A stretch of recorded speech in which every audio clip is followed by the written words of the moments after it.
Salut les petits scientifiques sur Lucky Science pour une nouvelle vidéo. Au menu du jour aujourd'hui, la compression numérique. Je vais aborder la compression des sons, des images et des vidéos. Mais comme d'habitude, avant de rentrer dans le vif du sujet, faisons le point sur les bases à comprendre. Alors attention, je pars du principe que vous savez ce que c'est un son en physique et aussi ce que c'est la lumière en physique.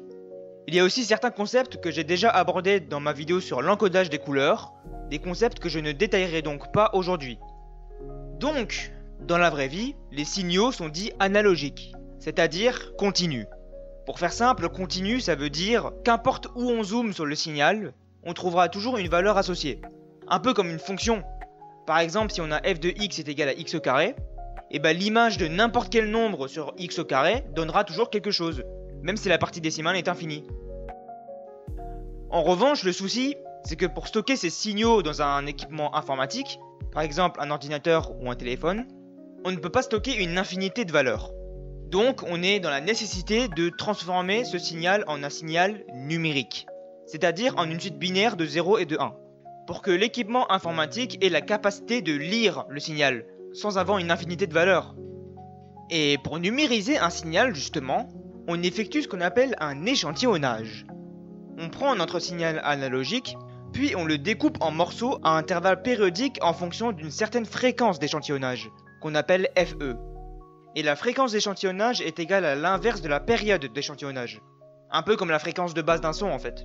Sauf que ici la période d'échantillonnage, en gros c'est la durée en secondes d'un seul intervalle. Ensuite, au début de chaque intervalle, on place un point au niveau du signal. Et on fait ça sur tout le long. Bien évidemment, plus la fréquence d'échantillonnage est élevée, plus le signal numérique ressemble au signal d'origine. Mais en contrepartie, plus le fichier sonore est lourd, car plus de points à stocker.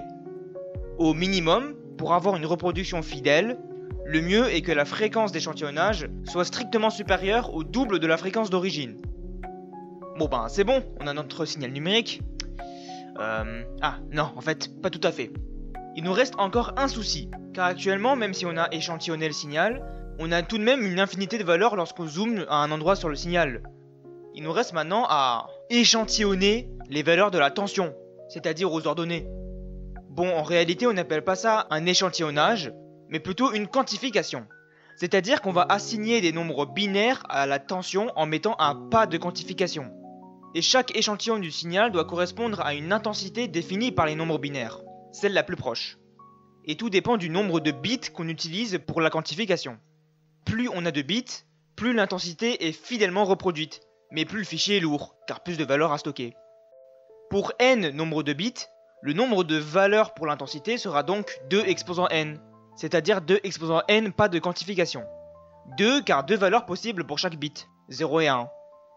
A noter qu'ici, les nombres binaires ne déterminent pas directement la valeur de la tension. En effet, la valeur 001 au niveau de la tension ne veut pas forcément dire que la tension est égale à 1 volt.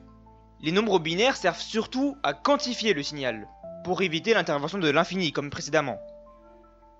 Donc, avec notre échantillonnage et notre quantification maintenant, le signal numérique peut ressembler à deux choses.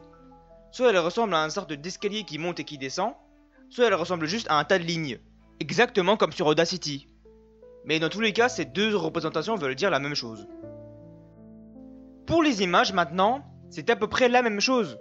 Pour transformer une image analogique en une image numérique, on effectue une sorte d'échantillonnage par pixel, déterminé par la résolution. Et la quantification pour les images, c'est simplement l'assignement de valeurs binaires pour la couleur. Et vous vous rappelez au tout départ quand je vous ai dit qu'il y a certains concepts que j'ai déjà abordés dans ma vidéo sur l'encodage des couleurs? Et bah c'est ici que ça s'applique, parce que là je vais pas détailler davantage. Tout ce qu'il faut savoir, c'est que au niveau de chaque pixel, on leur attribue un certain nombre de bits répartis dans le rouge, le vert et le bleu, et éventuellement la transparence. Et enfin, pour les vidéos, bah c'est juste une combinaison d'images et de sons. Vous savez comment numériser un son, vous savez comment numériser une image. Maintenant, la seule différence, c'est qu'on a une succession d'images. Pour effectuer une sorte d'échantillonnage de la succession d'images, on définit un certain FPS, c'est-à-dire images par seconde. Techniquement, pour le son, on pouvait parler d'échantillons par seconde aussi. Dans le cas de la vidéo, l'échantillon c'est une image. Maintenant, vous savez comment numériser des sons, des images et des vidéos. Désormais, nous allons passer au vif du sujet, la compression.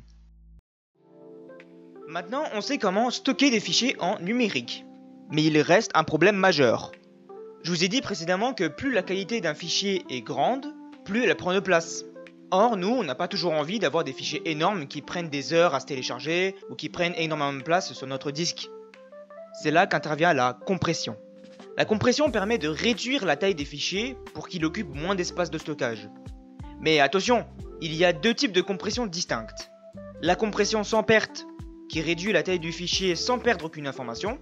Cette compression utilise généralement le principe de récurrence des données, c'est-à-dire que si à un moment donné on a 10 zéros par exemple, au lieu d'écrire les 10 zéros, on va écrire 10 en binaire, puis 0. Et en deuxième lieu, on a la compression avec perte, qui enlève des informations jugées inutiles pour gagner encore plus d'espace, mais avec une légère dégradation de la qualité. Le désavantage de la compression avec perte, c'est que lorsqu'on compresse le fichier, avec WinRAR par exemple, on a besoin de décompresser le fichier si on veut l'utiliser, contrairement à la compression avec perte. On mesure l'efficacité d'une compression avec le taux de compression, qui est égal à la taille du fichier initial divisé par la taille du fichier final.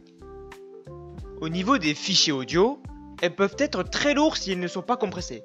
Heureusement, une grande partie des informations sonores ne sont pas perceptibles à l'oreille humaine.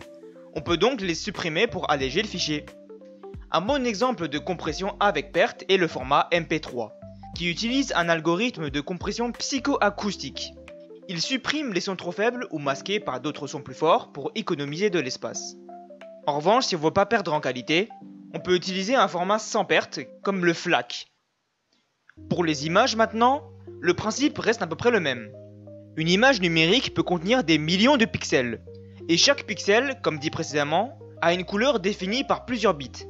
Donc si on veut réduire la taille d'une image, on peut regrouper des pixels similaires. Le format JPEG par exemple est un format courant de compression avec perte. Il utilise une technique d'analyse des couleurs et élimine les détails très fins qui ne sont pas trop visibles à l'œil nu, en regroupant les pixels dans des blocs, puis en y plaçant des palettes de couleurs préenregistrées, celui qui ressemble le plus. Cela permet de réduire énormément la taille de l'image, au prix d'une légère perte de qualité.